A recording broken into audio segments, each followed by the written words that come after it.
Hello, English learners, and welcome back to Learn English Online. Hi, everyone. Great to be back. Luna, today we're diving into something super practical, right? We absolutely are, Liam. We're tackling how to handle restaurants in English, ordering food, booking a table, all of that stuff. Yeah, it's something everyone needs if they travel or even just eat out locally in tourist spots. We want you to feel really confident. Exactly. So we'll break it down. 3 main parts. First, getting that table booked.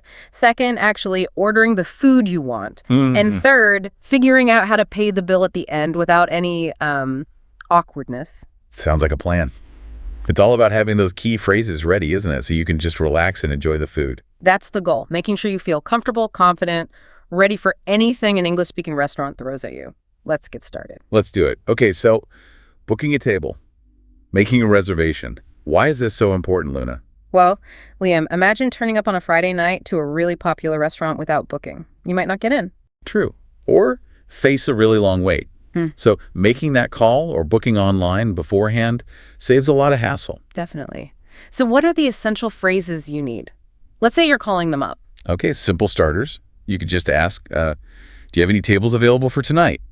Or maybe tomorrow night? Right. Or be more direct. Yeah, like, I'd like to book a table, please. Nice and clear. Okay, and then they'll need specifics, I guess. Exactly. They'll ask how many people. So you'd say, a table for 2, please, or, a table for 4, a table for 6, whatever you need. Simple enough. What about the time? Ah, yes, the time. You just added on. A table for 2 at 7 p.m. or for 8 o'clock. So putting it all together, maybe something like, hi, I'd like to book a table for 3 people for Saturday at 7:30 p.m. Spot on, Luna. That's perfect. Clear gives them all the info. And you mentioned a good tip earlier, Liam, about confirming. Oh, yeah, definitely. If they offer you a time, like we have 8.15, it's always good to repeat it back. Okay, 8:15 p.m. Just avoids any mix-ups. Smart. Because accents can sometimes make numbers tricky over the phone, can't they? They really can. So, should we try a quick role play? You be the restaurant I'll call. Okay, sounds good. Go for it. Ring, ring. Hello, the Cozy Kitchen. How can I help you? Oh, hello. I was hoping to book a table for tomorrow evening, please. Certainly. For how many people? There would be 2 of us. Okay, and what time were you thinking? Around 7:30 p.m. if possible. Let me just have a look. 7:30 is fully booked, I'm afraid. We could do 7:00 p.m. or maybe 8:15 p.m. Oh, okay. Let's go for 8:45 p.m. then. 8:15 p.m. for 2 people. Perfect. Could I take your name, please? Yes, it's Liam. Okay, Liam, we've got you down for 2 at 8:15 tomorrow. We look forward to seeing you. Great. Thanks very much. Bye. Goodbye. See? Pretty smooth. Yeah, not too scary once you know the basic structure. So the key words there were book a table or make a reservation. They mean the same thing. And a table for 2 or for 4 and stating the time clearly, like at 8:15 p.m. Exactly. And Luna, sometimes, especially for fancy places or big groups, they might ask for a credit card number to hold a table. Ah, good point. That's quite common, isn't it? To prevent people just not showing up. Yeah, it's called a no-show policy, so don't be surprised if that happens. Right. Okay, so we've booked our table, we arrive, we're seated. Now what, Liam? The menu arrives. Yes, the exciting part. Or maybe the confusing part if the menu's long. Huh. True. So first things first, you actually need the menu, right? If they don't bring it automatically. You can just catch the server's eye and say politely, could we have the menu, please? Or may I see the menu? Yep, both work perfectly. Then you get reading. And sometimes you see things you don't recognize. Happens all the time. So what if you're unsure about a dish, or maybe you just want their opinion? Good questions to ask are, what do you recommend? Servers often know what's popular or particularly good that day. That's a great one. Or about specials. Absolutely. Ask, what are today's specials? Sometimes the best dishes aren't even on the main menu. Ooh, insider tip. Yeah. And if you literally don't know what something is, like, buibes. Just ask. Excuse me, what is the bouillabaisse? Or could you tell me what's in the dish name? No shame in asking. Definitely not. And what about dietary needs, Liam? That's super important for many people. Crucial. Be very clear. Does this dish contain nuts? Is this soup vegetarian? Is this gluten-free? And can you ask for changes, like less spice or no onions? Usually, yes. Within reason, you could ask, is it possible to have the sauce on the side? Or could I get this without mushrooms? Most kitchens are accommodating if they can be. Great to know. Okay, so we've navigated the menu, asked your questions, made your choice. How do you actually order? The simplest and most common ways are I'll have or I'd like, followed by the dish name. So I'll have the chicken curry, please. Perfect. Or I'd like the steak. And then often you need to specify how you want it cooked, right? Ah, yes, for steak especially, like rare, medium, well done. Exactly. So you'd say, I'd like the steak, medium rare, please. Or could I have the burger well done? Makes sense. Okay, let's try another role play. I'll be the diner this time. You be the server, Liam. All right, Luna. Good evening. Have you had a chance to look at the menu? Are you ready to order? Yes, I think so. I have a quick question first. The seafood platter, what exactly does that include? Certainly. The seafood platter comes with grilled prawns, calamari, mussels, and a small piece of grilled fish of the day, served with lemon and garlic butter. Ooh, that sounds really nice. Okay. And what do you recommend between that and the lamb shank? Well, they're both very popular. The lamb shank is very tender, slow cooked. The seafood platter is great if you like a variety of tastes. Depends what you're in the mood for, really. Decisions. Okay, I think I'll go for the lamb shank, please. Excellent choice. And would you like anything to start? Yes, I'd like the tomato soup to start, please. Okay, so 1 tomato soup to start and 1 lamb shank for the main course. Anything to drink? Just some still water, Carmi, please. You got it. I'll bring that right over. Great. See how asking questions really helps? Definitely. So key vocabulary: menu, recommend, specials, I'll have, I'd like, and those cooking terms like medium rare.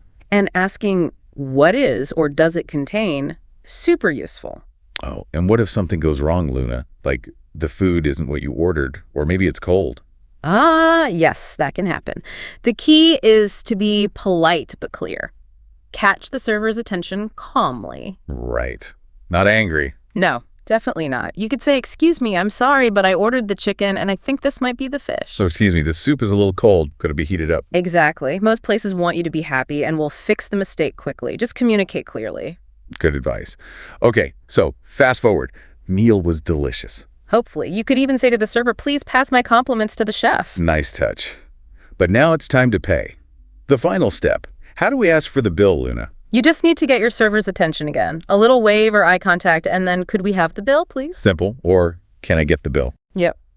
Now, you mentioned something interesting earlier, Liam, about bill versus check. Ah, yes.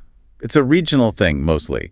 In the UK, Australia, New Zealand, Ireland, people usually say bill. Right. But in the US and Canada, it's much more common to ask for the check.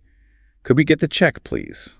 So both are understood pretty much everywhere, but it's good to know the local preference. Bill or check. Exactly.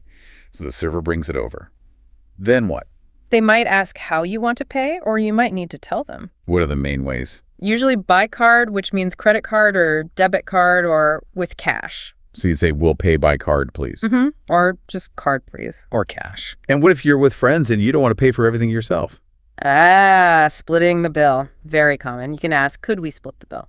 Or can we pay separately? Yeah. Sometimes they might ask, "Split it evenly," or they might let each person say what they had. Most places are used to this now, especially with card machines. That makes it much easier. Okay, one last quick role play. Paying the bill. You be the server this time, Luna. Okay, I'll come over to your table. Was everything all right with your meal? Yes, it was lovely. Thank you. Wonderful. Are you ready for the bill? Yes, please. Could we have the check? Certainly. Here you are. Will you be paying together?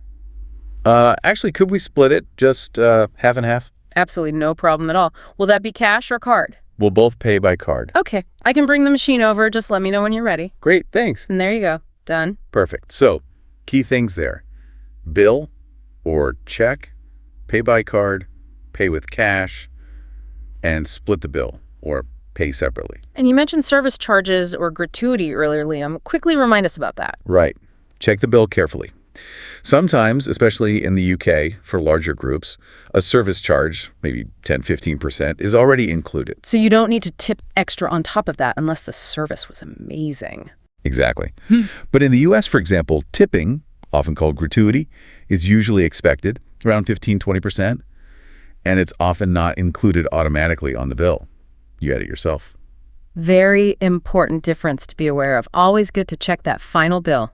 Definitely. Wow, Liam, we've covered a lot, from booking that table To asking questions about the menu and ordering exactly what you want. And finally, handling the payment smoothly, knowing about bill versus check, and splitting options. It really covers the whole experience, doesn't it? The goal is just to remove that layer of anxiety some people feel. Absolutely. Knowing these phrases gives you control and, well, confidence. So for all of you listening, the best thing you can do now is practice. Say the phrases out loud. Imagine yourself in a restaurant. Yeah, definitely. Run through those role plays in your head. And here's a little challenge. Next time you eat out, even if it's not an English-speaking place, try to think of the English phrases for each step. Ooh, I like that, Luna. Or better yet, find an opportunity, maybe a cafe or a restaurant where you can try ordering in English, even just a coffee. Exactly. Turn that knowledge into action. That's how you truly learn and build confidence. You can totally do this. You really can. Good luck, everyone.